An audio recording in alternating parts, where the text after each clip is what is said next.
चलिए जानते हैं देश और दुनिया की तमाम छोटी और बड़ी खबरें बिना किसी ब्रेक के। मोदी बोले घुसपैठियों को भारत में नहीं रहने देंगे, ये भारतीयों का हक मार रहे हैं। प्रधानमंत्री नरेंद्र मोदी बिहार और पश्चिम बंगाल के दौरे पर रहे। दोनों जगहों से उन्होंने घुसपैठियों को देश से बाहर निकालने की बात कही। पीएम मोदी ने कहा कि जिन सुविधाओं पर भारतीयों का अधिकार है उस पर घुसपैठियों को डाका नहीं डालने देंगे। हम हर घुसपैठियों को देश से बाहर करके ही रहेंगे। सुप्रीम कोर्ट का आदेश, आवारा कुत्ते शेल्टर होम नहीं जाएंगे, सिर्फ खूंखार रेबीज संक्रमित कैद में रहेंगे। सुप्रीम कोर्ट ने आवारा कुत्तों पर फैसला सुनाते हुए कहा है कि उन्हें शेल्टर होम में नहीं रखा जाएगा, लेकिन आक्रामक और हिंसक कुत्तों को नहीं छोड़ा जाएगा और उन्हें अलग जगहों पर रखा जाएगा। जिन कुत्तों को पकड़ा गया है उनकी नसबंदी और टीकाकरण करके उसको छोड़ा जाएगा और उन जो खूंखार कुत्ते हैं उनको कैद रखा जाएगा। शाह बोले विपक्ष के उपराष्ट्रपति कैंडिडेट नक्सली समर्थक, उनके फैसले से सवाल जुल्म खड़ा हो चुका है। केंद्रीय गृह मंत्री अमित शाह ने केरल के विपक्षी गठबंधन के उपराष्ट्रपति उम्मीदवार और सुप्रीम कोर्ट के पूर्व जज बी सुदर्शन रेड्डी पर नक्सलियों की मदद का आरोप लगाया है। शाह ने कहा है कि रेड्डी ने सलावा जुलूम के खिलाफ फैसला देकर वामपंथी उग्रवाद को सहारा दिया है। अगर वह फैसला न होता तो नक्सलवाद 2020 तक खत्म हो गया होता। मशहूर यूट्यूबर इल्विश यादव के घर पर फायरिंग का आरोपी गिरफ्तार, पुलिस एनकाउंटर में पैर में लगी गोली। हरियाणा के गुरुग्राम में यूट्यूबर इल्विश यादव के घर पर हुई फायरिंग का आरोपी ईशांत उर्फ ईशु गांधी को गिरफ्तार कर लिया गया है। फरीदाबाद में मुठभेड़ के दौरान पुलिस की जवाबी फायरिंग में उसके पैर में गोली लगी और वह घायल हो गया। आरोपी पर पहले ही कई मामले दर्ज हैं। 17 अगस्त को इल्विश के घर पर 24 राउंड फायरिंग हुई थी। संसद की सुरक्षा में फिर चूक, दीवार फांदकर कैंप्स में पहुंचा व्यक्ति पकड़ा गया। संसद भवन की सुरक्षा में गुरुवार को सेंध का मामला सामने आया है। एक व्यक्ति दीवार कूदकर संसद भवन में घुस गया और गुरुद्वारा तक पहुंच चुका था। सुरक्षा कर्मियों ने उसे तुरंत दबोच लिया। अब उसे पूछताछ की जा रही है। हालांकि घटना के समय संसद में कोई सांसद मौजूद नहीं था।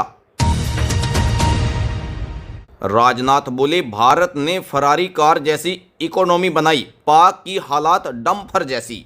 रक्षा मंत्री राजनाथ सिंह पाकिस्तानी आर्मी चीफ आसिम मुनीर के भारत चमकती मर्सिडीज वाले बयान पर जवाब दिया कि राजनाथ ने कहा कि पाकिस्तान ने अपनी नाकामी स्वीकार की है। पंजाब में एलपीजी टैंकर में ब्लास्ट, ट्रक की टक्कर से हादसा, 2 की मौत, 30 से ज्यादा झुलसे। पंजाब के होशियारपुर में एलपीजी से भरे टैंकर और मिनी ट्रक की टक्कर के बाद ब्लास्ट हो गया। हादसे में आग तेजी से फैल गई, जिससे 15 दुकानें और 4 घर जल गए। 2 लोगों की मौत भी हो गई, जबकि 30 से ज्यादा लोग झुलस गए। घायलों को अस्पताल में भर्ती कराया गया। आग पर काबू पाने के लिए कई जगहों से फायर ब्रिगेड बुलाई गई। देश के 40% मुख्यमंत्रियों पर क्रिमिनल केस, 33% पर किडनैपिंग, करप्शन जैसे गंभीर आरोप। देश के 30 मुख्यमंत्रियों में से 12 यानी 40% मुख्यमंत्रियों के खिलाफ आपराधिक मामले दर्ज हैं। इनमें से 10 यानी 33% पर हत्या का कोशिश, किडनैपिंग और रिश्वतखोरी जैसे गंभीर केस हैं। तेलंगाना के सीएम रेवंत रेड्डी पर सबसे ज्यादा 89 मामले दर्ज हैं। Association for democratic reforms ADR की एक रिपोर्ट से यह जानकारी सामने आई है। एक खबर थोड़ा जरा हटके है। बिहार में एक ही दिन में एक सड़क का 2 बार शिलान्यास कर दिया गया। बिहार के भोजपुर जिले में एक सड़क का एक ही दिन में 2 बार शिलान्यास का मामला सामने आया है। सबसे पहले जयदू के एलएलसी भगवान सिंह कुशवाहा ने शिलान्यास किया, फिर करीब 3 घंटे बाद राजद विधायक राम विष्णु लोहिया ने यह काम किया। दोनों नेताओं की ओर से वहां शिला पट्टी लगाया गया, जिसमें योजना का नाम और योजना की लागत राशि भी अलग अलग दर्शाई गई।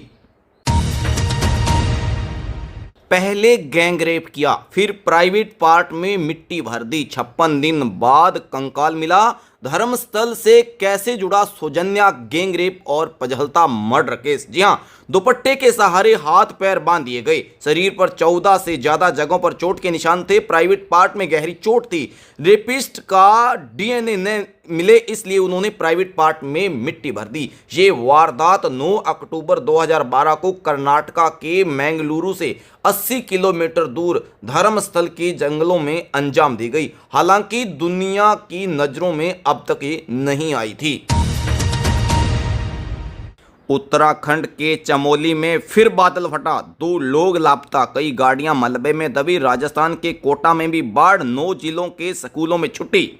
उत्तराखंड में चमोली जिले में थरारी में शुक्रवार देर रात बादल फट गया। हादसा रात 12:30 के और 1 बजे के बीच में हुआ। भारी बारिश और मलबे के कारण एसडीएम आवास सहित कई घरों में मलबा घुस गया। कई गाड़ियां मलबे में दब गई।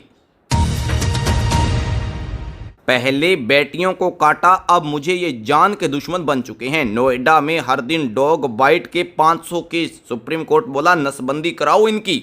भूरा सिंह नोएडा के सेक्टर 63 में रहते हैं। 17 अगस्त को जब वे घर लौट रहे थे तभी उन्हें 4 से 5 आवारा कुत्तों ने घेर लिया। एक कुत्ते ने उसका बायां पैर बुरी तरह से जख्मी कर दिया और उसके पैर में गहरे जख्म के 2 निशान भी डाल दिए गए हैं। क्या है राहुल की यात्रा के रूट की इनसाइड स्टोरी? महीने भर प्लानिंग, 15 दिन छानबीन। तेजस्वी ने सिकंदरा जामुई जोड़ा, जानिए क्यों चल रहे हैं ये पैदल। 6 दिन का सफर तय कर महागठबंधन की वोटर अधिकार यात्रा 22 अगस्त को भागलपुर पहुंच गई। राहुल गांधी और तेजस्वी अब तक 8 जिले और 18 सीटों को कवर कर चुके हैं। 2020 के विधानसभा चुनाव में इन्होंने 18 सीटों में से 12 सीटें महागठबंधन से जीती थी। मतलब साफ है कि यात्रा की शुरुआत उन्हीं सीटों से है जहां महागठबंधन मौजूद है और मजबूत भी है।